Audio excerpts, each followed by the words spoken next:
이 영상은 클로바 더빙으로 제작되었습니다.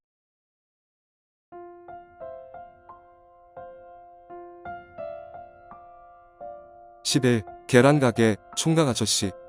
우리 집안이 몰락한 후 3년여가 흐르자 빚쟁이들을 피해 잠시 몸을 피하시고 도피 생활을 하시던 아버지가 집으로 돌아오셨습니다. 그리고선 우평에 위치한 재래시장 한복판에 보증금 100만원에 월세 10만원짜리 계란 가게를 시작했습니다. 지금은 없어졌지만 수십 년 전 그곳은 유흥가와 술집이 나란히 두 줄 골목이 100여 미터 길게 들어선 곳입니다. 쇼윈도우 같은 곳에 5에서 10여 명의 젊고 앳되어 보이는 아가씨들이 팔려나갈 물건처럼 한복을 입고 앉아 몸을 팔고 술을 파는 그런 곳이었습니다. 그렇게 여러 개의 골목마다 커튼집, 이불집, 자파상 등 온갖 종류의 크고 작은 가게들이 줄지어 들어선 재래시장의 입구 근처였던 곳입니다. 아버지가 얻은 2평이 안 되는 좁은 가게 안에는 온갖 종류의 계란이 층층이 20판 이상씩 쌓여 있습니다. 어제 들어온 물건, 오늘 들어온 물건, 일주일 정도 묵어서 식당에 들어갈 물건, 팔기엔 시기가 지나서 노른자가 풀어지는 계란이라 우리 가족이 삶아서 먹거나 후라이를 해먹기 위해 맨 뒤쪽에 구별하여 쌓아둔 물건 등이 그 좁은 공간 안에 빼곡히 쌓여 있습니다. 대강 3에서 400판가량의 초란, 소란, 중란, 대란, 특란, 왕란, 쌍왕란 등 크기, 가격별 각 종류대로 계란들을 쌓아놓고 시장 사람들 상대로 장사를 했습니다. 개를 키우는 농장에 밥 주러, 뽕 치우러 일하러 가거나 일하다가 자고 올 때를 빼면 이곳 계란 가게에서 학교를 다니며 생활을 했습니다. 계란을 쌓은 자리 뒤 한쪽에 간이 침대를 놓아 내 잠자리를 만들어 놓았고 여기가 내 생활 터전이었습니다.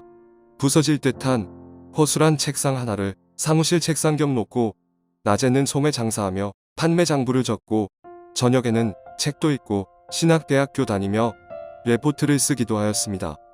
이 계란 가게 고객의 절반은 시장 내에서 영세식당을 하는 상인들과 커피를 파는 다방들이었고 그 중엔 요즘 말하는 키캣 다방의 원조격 되는 그런 다방도 여럿 있었습니다. 이곳에서 3년 동안 장사를 하며 인간의 가장 나약하고 본능적인 우울한 인생들을 많이 만나볼 수가 있었습니다. 나는 2평 안 되는 좁은 공간 안에 얇은 유리로 된 양쪽 여닫이 문을 닫으면 거의 밀폐된 공간이나 다름없는 곳에서 수백 판 쌓인 계란에서 쏟아져 나오는 가히 공포스러운 계란 냄새에 머리가 띵해지고 자다가 가끔 호흡이 막혀 숨이 아득해질 때는 이러다 질식해 죽을까봐 죽음의 공포에 떨기도 많이 했습니다. 그래서 잘 때마다 내일 아침도 죽지 않고 살아있게 해달라고 기도하곤 했습니다.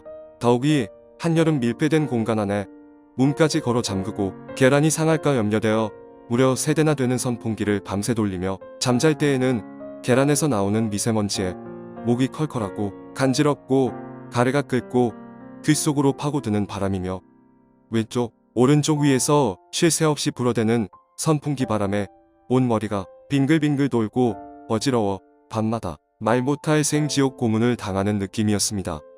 그곳에서 생활하며 죽을까봐 병들까봐 두려워 덜덜덜 앵앵앵 소리 내며 정신없이 돌아가는 선풍기 소리에 잠 못 이룰 땐 이불을 푹 뒤집어 쓰고 하나님께 눈물 흘려 기도했습니다.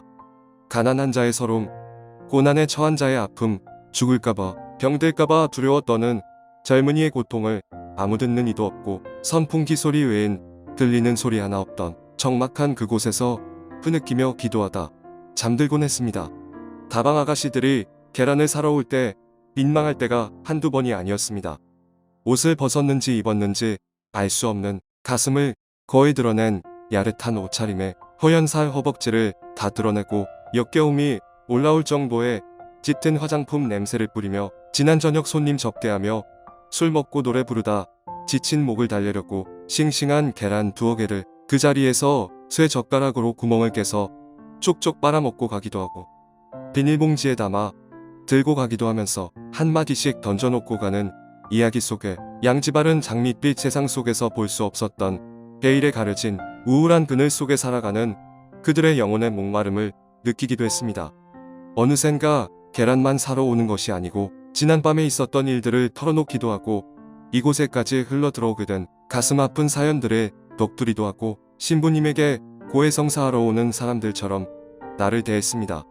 가끔 예수님이 있긴 있어요.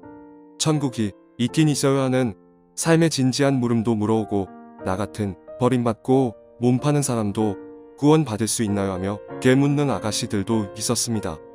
세상 사람들의 눈으로 볼 때는 몸을 파는, 술을 파는, 정죄받아야 할 대상처럼 더럽고 추한 사람들처럼 보일지 모르지만 22살 청년이었던 내 눈에는 불쌍한 영혼들이었고 하나님을 찾는 그들의 갈급한 마음들이 가슴 아프게 느껴지곤 했습니다.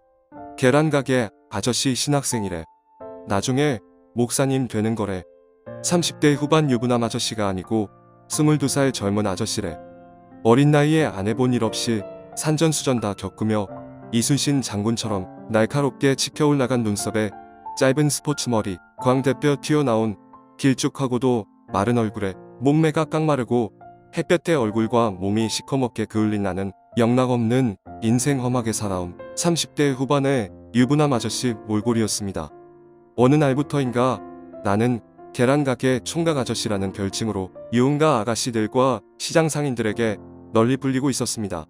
그곳에서 있었던 3년여의 시간, 일어났던, 목격했던 모든 일을 적자면 책 한 권 분량은 좋게 나올 듯 싶습니다. 그 많은 일 중에 2가지 사건만은 기억에 오래오래 남습니다. 자주 거래하던 땡땡 다방에 제일 작은 계란을 갖다 주었는데 오늘 수금하는 날입니다. 이곳은 업주나 호주가 따로 없고 소위 물 장사하다가 독립한 대략 5여 명의 10대 후반에서 20대 중반의 아가씨들이 함께 영업하는 곳이었는데 나는 보통 저녁 5시 정도에 수금을 가는데 5시에 가니까 다방 아가씨 중 제일 큰 언니 격인 아가씨가 지금은 손님이 많고 바쁘니까 조금 있다가 나중에 오라는 겁니다.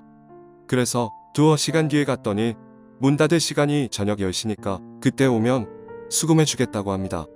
그냥 그렇게 하겠다고 약속하고 계란 장사하며 기다리다 10시가 되어 수금 약속을 지키려고 가게 문을 닫고 그곳에 갔습니다. 수금하러 왔거든요. 계란 가게에서 왔어요. 누구 안 계신가요? 불러도 다방 안은 불이 다 꺼져 있었고 숙식하는 곳으로 보이는 작은 방 하나가 있는데 그곳에만 불이 켜져 있었습니다. 그곳에서 수금해 줄 테니 이쪽으로 오라고 했습니다. 방 안에서 들리는 목소리를 따라 방문 앞에서 계란가게 총각인데 수금 받으려고 했더니 어머 계란가게 총각 아저씨 왔어. 총각 아저씨 문 열고 이리 들어와요. 돈 여기 있으니까 내가 수금해 줄게 하며 상냥하고 다정한 목소리로 나를 부릅니다. 애교스럽고 나지막한 목소리로 문 열고 들어와서 돈을 받으라고 하지 뭡니까? 그때까지는 별다른 의심 없이 순진하게 아무 생각 없이 문을 살짝 열었더니 이게 웬 충격적인 광경이니까 얼굴이 화들짝 달아오르며 숨이 막혀 기절할 뻔했습니다. 옷을 하나도 걸치지 않고 벌거벗은 알몸으로 내 쪽으로 바라보면서 한 여인이 서 있는 겁니다.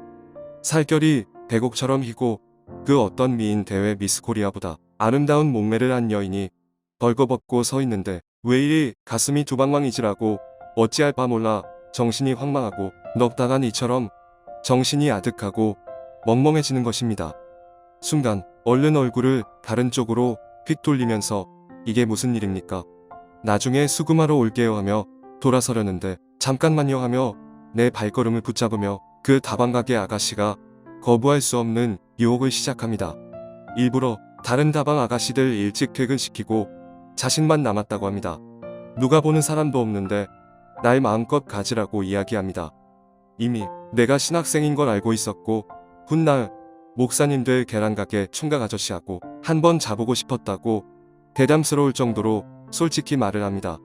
매일매일 상대하는 돈 주고 몸을 사는 그런 중년의 남자들과는 어딘가 달라 보이고 순수해 보이니 나하고 잠자리를 하자고 애교스럽게 청합니다. 총각 아저씨 부끄러워할 건 뭐 있어. 차려놓은 음식 사양치 말고 어서 방으로 들어오라니깐 다그치며 유혹을 합니다. 수금이고 뭐고 지금 벌어진 이 상황을 어떻게 수습해야 하나 민망하고 부끄럽고 어찌 처신해야 할지 몰라 할 사이입니다. 민망해서 고개를 돌린 채 다방 아가씨의 몇 마디 이야기를 듣던 나에게 어느 순간 불쑥 다가와 벗은 가슴을 내 등짝에 밀착하며 내 양손을 꽉 붙잡는 겁니다. 어리둥절함과 당혹스러움 속에서도 가질 거 어때 하는 마음이 불끈불끈 올라오며 감추어져 있던 20대 젊은이의 성적 본능이 일어나려고 합니다. 순간 마음이 흔들리려고 합니다. 그때 그 옛날 성서 속에서 하나님의 사람 요셉이 보디발의 아내의 유혹을 과감히 뿌리쳤던 것처럼 나는 이렇게 외쳤습니다. 나는 하나님 믿는 자녀입니다. 하나님 앞에 부끄러운 일은 절대 하지 않겠습니다라고 외치며 벌거벗은 몸으로 나를 응시하며 유혹하던 아가씨의 두 손을 뿌리치며 도망치듯 허겁지겁 그 다방을 달려 나왔습니다. 수십 년이 지난 지금도 그때의 거부할 수 없이 다가오던 유혹을 떠올리면서 하나님의 일꾼으로 살아갈 앞으로도 돈의 유혹이든 성의 유혹이든 명예의 유혹이든 나를 타락시키고 하나님 마음을 아프게 하는 모든 세상의 유혹을 과감히 떨쳐내야 함을 상기시키려입니다. 두 번째 잊지 못할 기억은 계란 가게에서 선풍기 소리와 씨름하다 간신히 잠이 들었는데 가게 문 앞쪽 내가 잠자는 머리맡 앞 그곳 하수구 앞에서 누군가 오열하며 무익하며 내장까지 쏟아낼 정도로 토를 하며 울부짖듯이 욕을 퍼부어대기 시작합니다. 빌어먹을 놈, 썩어 문드러질 새끼. 그만큼 술 먹으며 밤새 놀아주었음 됐지. 몸까지 내놓으라고. 돈이면 다 되는 줄 알아. 이 개같은 새끼야. 술 팔고 몸 판다고 네 맘대로 할 수 있는 줄 알아. 이 나쁜 놈들아. 난 짐승이 아니란 말야. 나도 사람이란 말야. 나도 사람답게 살고 싶단 말야. 흑흑흑. 곤히 자다가 청천벽력처럼 무익하며 유리무늬 바깥과 안의 경계를 가로막고 있을 따름이지. 50cm도 채 안 떨어진 머리맡에 부레처럼 토하는 소리에 짐짓 놀라고 연이어 땅이 꺼져라 하늘이 주저앉으랴 대차게 험한 욕설로 욕지기 하는 소리에 또 한 번 깜짝 놀라 깨어나서 지금 무슨 일이 벌어졌나 어안이 벙벙하여 잠자리 주변을 살폈습니다. 곧이어 일어난 사태를 파악하고 쥐 죽은 듯 조용히 그 여인의 한풀이를 들었습니다. 그렇게 한참을 악을 쓰며 울다가 소리 지르며 울다가 더 이상 나올 것 없이 토하다가 10여 분 뒤에 그 여인이 일하던 술집에서 온 것처럼 보이는 두어 명의 건장한 사내들이 개나 소를 도살장에 끌고 가듯이 그 가엾은 여인을 험한 말로 다그치며 끌고 가려 합니다.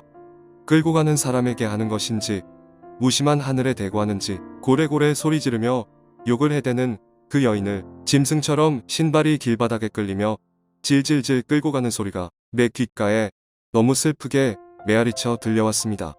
그때 내가 할 수 있는 일은 아무것도 없었습니다.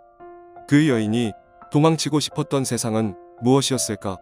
있는 것 없는 것 남김없이 다 토해버리고 싶은 그녀의 영혼의 슬픔은 무엇이었을까? 나도 사람이야. 나도 사람답게 살고 싶단 말이야 라고 외치던 그 여인의 절규가 지금도 잊히지 않습니다.